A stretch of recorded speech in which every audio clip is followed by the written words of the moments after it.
Hello there, and welcome to season 16 of the Bitcoin Takeover podcast.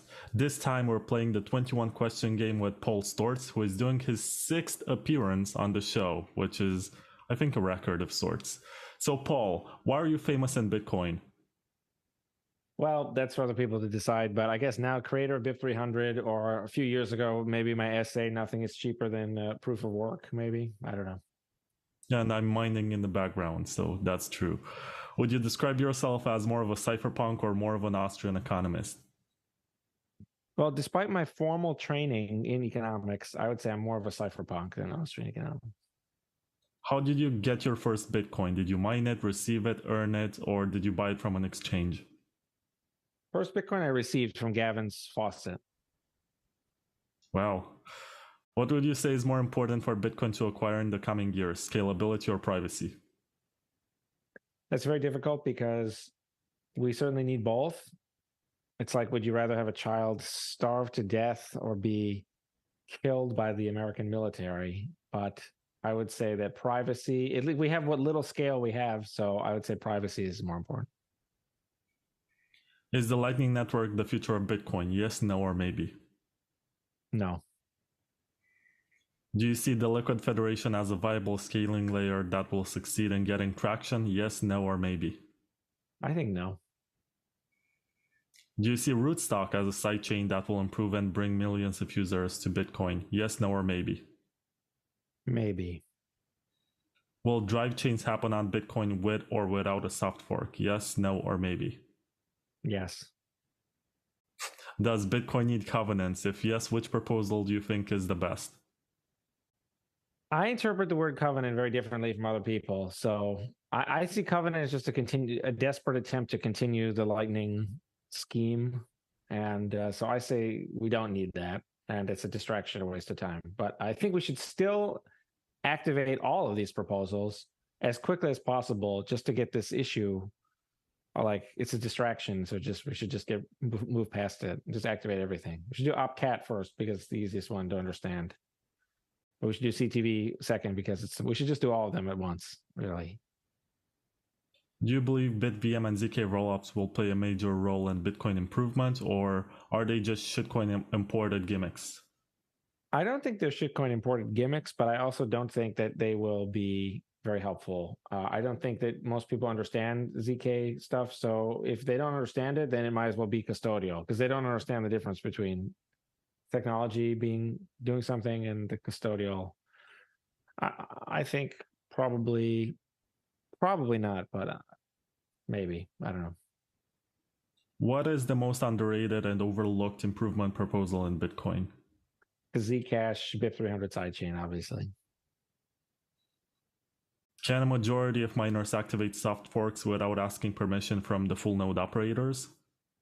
Yeah, absolutely. If you disagree with this, then you have to have like the Taproot either activated on November 14th, 2021 after a speedy trial, or you think that something else happened. So my challenge to everyone who, for some reason, which includes people like the great Adam Back and Luke Dash Jr., who cling to this weird idea, is I would like to know exactly when Taproot activated and why, because it's not like what would it even mean to say when a bunch of nodes were convinced or whatever, some of the stories that other people tell, whereas the mining interpretation is common sense and true.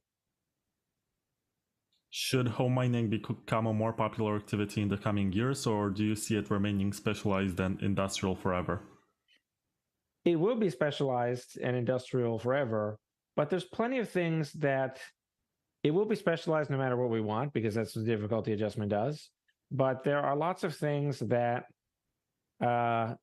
so first of all, it will be specialized that it may still work at a small scale. And there are also things like chess is super specialized, but it's also like now it's becoming much more popular for just like normal people to do it for fun. So they're not really mutually exclusive, but it will be specialized and professional. Is there any altcoin that is interesting and from which Bitcoin can learn? And if yes, which one? Yes, well, really to all of them to some extent, but really Zcash, the privacy ones, Zcash, Monero. Weirdly, I would also say, I don't know how much we actually learned, but things like having the large blockchains exist, Bitcoin Cash and Bitcoin SV, you can at least see like what happens to the full node costs, what happens to the full node sync time. And then I always think Namecoin is great. I think SIA is great, or any of the storage type things are great. I think all that is fine. We should learn from Ethereum how they get so many fee paying customers. We can really learn from most of the altcoins that are real. So all of them to some extent. I mean, 99% of them are useless, and no one can learn anything. But I think everyone always knows which ones those are, I think. Are tokens on Bitcoin by a counterparty or ordinal inscriptions a complete scam, or is there something interesting and useful about them? They are definitely not a complete scam. They're pretty normal, really. I mean, they're just digital collectibles or digital. We do this all the time when we have like a stock market or a bond market. You have debt, and we don't. Well, an important thing about the economy is you don't have to justify everything that you do to other people. Like if you want to buy a sandwich, you don't have to go to the sandwich person and tell them, "Oh, I really deserve a sandwich right now."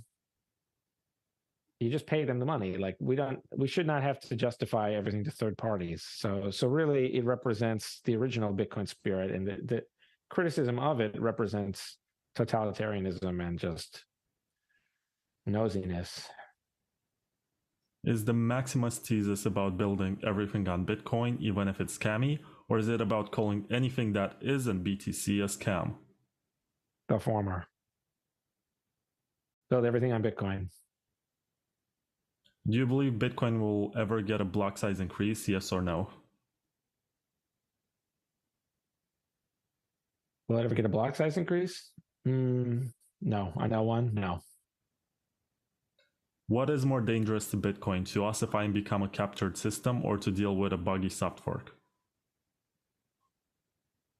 Buggy soft fork does nothing bad at all because it can just be shut off. It's in the later soft fork. I think people are very, very confused about something that is so simple. You can double soft fork to shut it off. You don't have to. So that has no risk whatsoever. So the first is obviously an existential risk. The first is much, much worse. Can Bitcoin get replaced by a better design of internet money? Yeah, absolutely. At this rate, it certainly will. If you could travel back in time to tell Satoshi to change something about Bitcoin before launch, what would it be? Well, it doesn't even need to be before launch, but I would say before he leaves the project, I would say, Satoshi, it's very important after you ship Namecoin, the first altcoin, the MergeMind altcoin, I'd say ship just some more MergeMind altcoins. Ship one with ring signatures for privacy, and ship one with a block size that is greater than 8 megabytes. And if you just ship all this stuff, that would alter the whole trajectory of how people do scam coin. Everything would be MergeMind. Everyone would be focused on, people be more open-minded to different coin designs, and then there would be more merge mining. So people wouldn't be as confused about that, which is still to this day, 15 years, 14 years later, people are hopelessly confused about that. And so you could get that ball rolling. And then I think that makes you within striking distance of the sidechain in the year 2010.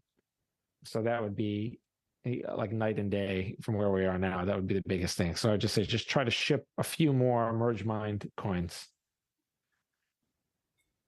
How will Bitcoin fix the security budget issue? With higher fees, more fees from sidechains or bigger blocks, some sort of inflation, or number go up forever? I think those only merge mining is both possible and inevitable, and it cannot be stopped, and it will happen. So the others, I think, are basically not possible. I think those others just basically can't happen. So merge mining is the only answer. Paul Sztorc, thank you for joining 21 Questions. Hey, thanks for having me.